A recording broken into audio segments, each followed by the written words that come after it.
Hola amigos, bienvenidos a un nuevo video. En el día de hoy en nuestra sección temas y cosas voy a tratar un tema muy polémico para todo el planeta y es sobre las ideas muy extendidas sobre el coronavirus, pero incorrectas.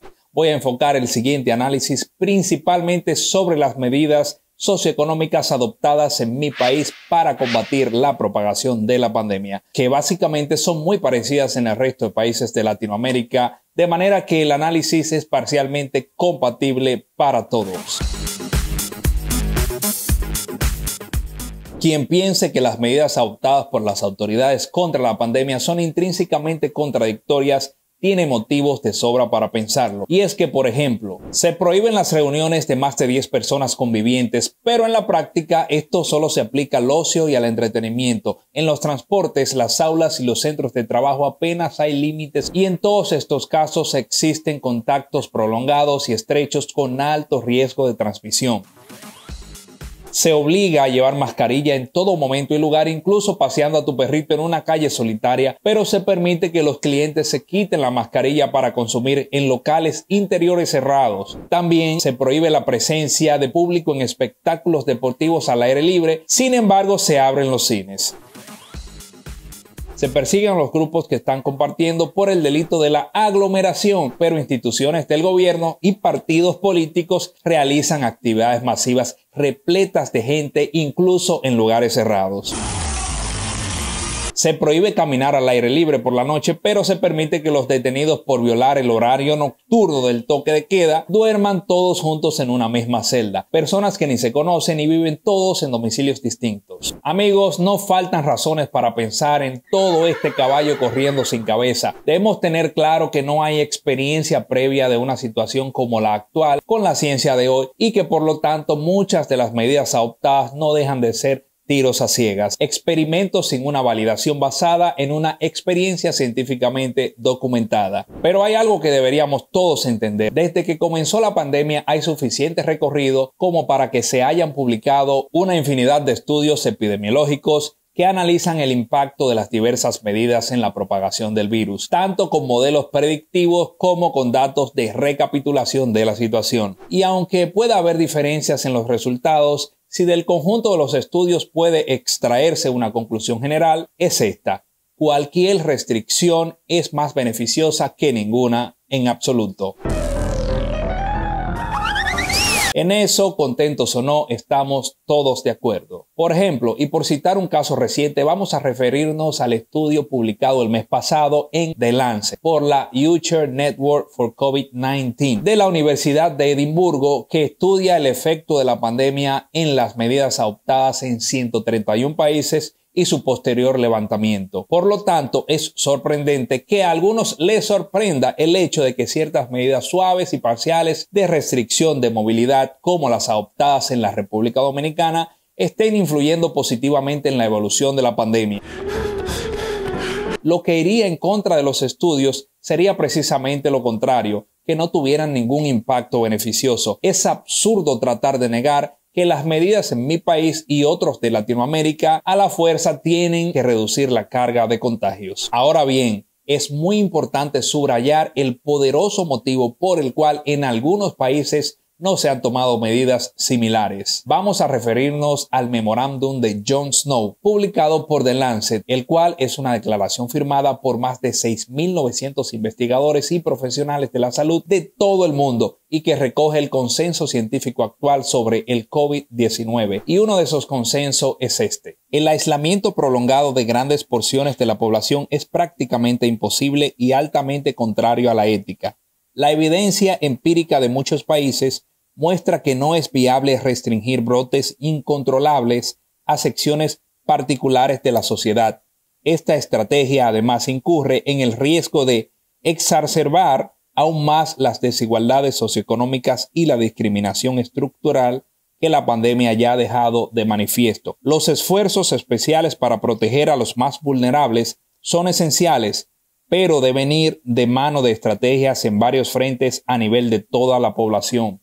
Dicho de otro modo, los casi 7.000 expertos firmantes no apoyan las medidas discriminatorias. Pero sobre todo hay algo que tampoco puede ocultarse, y es que sin menospreciar lo conseguido con estas medidas, debemos subrayar lo que se está dejando de conseguir por no imponer medidas más estrictas. Cualquier triunfalismo es insultante y engañoso. No podemos conformarnos con reducir el número de muertes. Y si hay otra cosa que se desprende de los estudios, es que hay una correlación general entre la dureza de las medidas y la evolución de los contagios, y que lo que mejor funciona, es por mucho que nos cueste aceptarlo, es el confinamiento total, aunque queda claro que las autoridades no quieren hacerlo. Pero vamos, no se puede engañar a la población pretendiendo que cualquiera de esas medidas parciales va a lograr el mismo éxito que un confinamiento drástico y total, como se hizo en Wuhan, el epicentro del virus.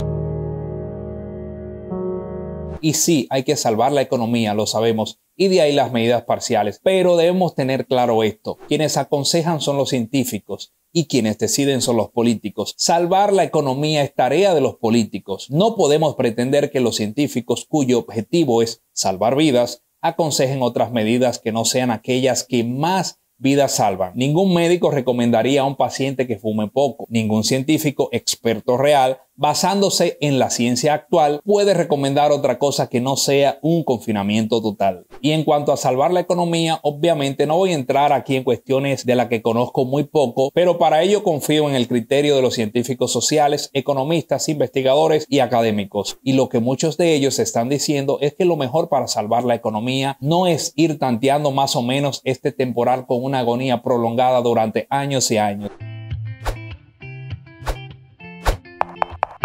sino librarnos del virus lo antes posible, y así volvemos a la idea del confinamiento total. Ocurre que mientras las autoridades de trincheras políticas contrarias tratan de convencer al público de que sus medidas son las que funcionan, están transmitiendo y haciendo asumir entre sus seguidores ideas erróneas sobre la propagación del virus. Por ejemplo, toda la culpa es de los jóvenes que se aglomeran sin ningún tipo de conciencia social. Son muchos los jóvenes que declaran estar bastante hartos de que se cargue sobre ellos la culpa de los brotes y los contagios, y tienen motivos de sobras para estarlo. Culparlos de ser el gran responsable de los contagios es un mensaje políticamente muy cómodo, ya que permite tomar decisiones y sin perjudicar, por ejemplo, al turismo. Desde luego, aclaremos algo esencial. Un grupo de personas reunidas sin mascarillas ni distancias implica un alto riesgo de contagio. Esto es innegable, sobre todo cuando hoy sí tenemos la confirmación que muchos daban por hecho desde el comienzo de la pandemia, pero de lo que no había evidencia científica, y es que el intercambio de fluidos, sea directa o indirectamente, por ejemplo compartiendo vasos, botellas o cigarrillos, es una vía de transmisión del virus. Esta vía de transmisión no podía darse por hecha sin pruebas científicas, ya que el SARS-CoV-2 o COVID-19 es un virus de transmisión respiratoria y que se contagia por inhalación. Solo muy recientemente se ha tenido la confirmación de que sí,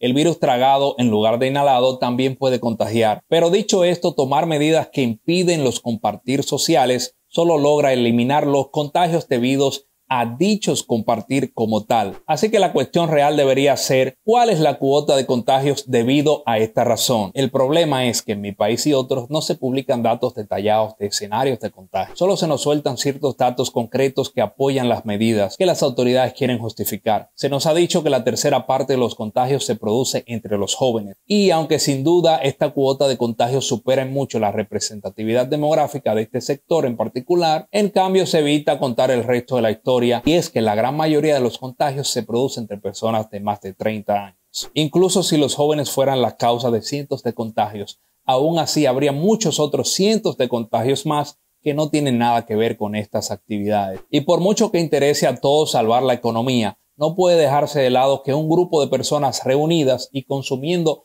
sin mascarillas ni distancias tiene mayor probabilidad de contagiarse en un recinto cerrado, sobre todo si la ventilación es muy mala, diferente a lo que sería en una plaza o en un parque.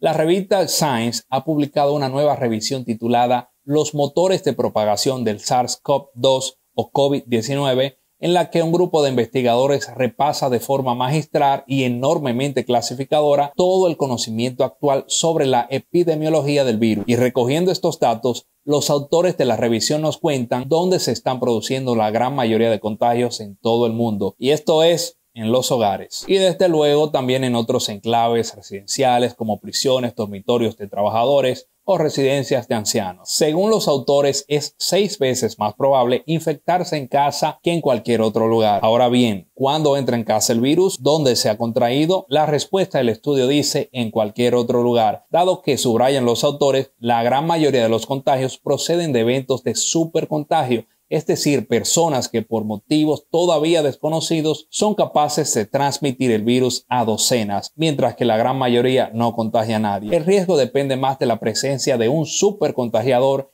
que del lugar en concreto. Tiendas, bares, restaurantes, centros de trabajo, transportes, incluso al aire libre. Un supercontagiador puede hacer estragos allí, como sucedió, por ejemplo, en un evento organizado por Donald Trump en los jardines de la Casa Blanca. Aunque es importante recordar que el aire libre y la mascarilla reducen enormemente la posibilidad de contagio o, como mínimo, la dosis que se reciba, lo que puede marcar la diferencia entre una infección leve y una infección grave.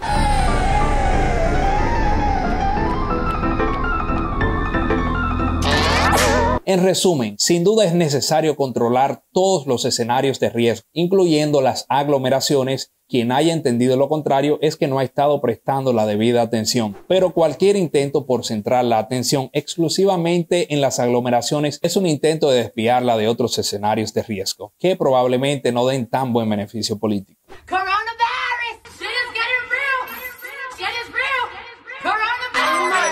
Amigos, hasta aquí el tópico de hoy en nuestra sección Temas y Cosas. No olviden suscribirse al canal y compartir con sus amigos. Hasta la próxima.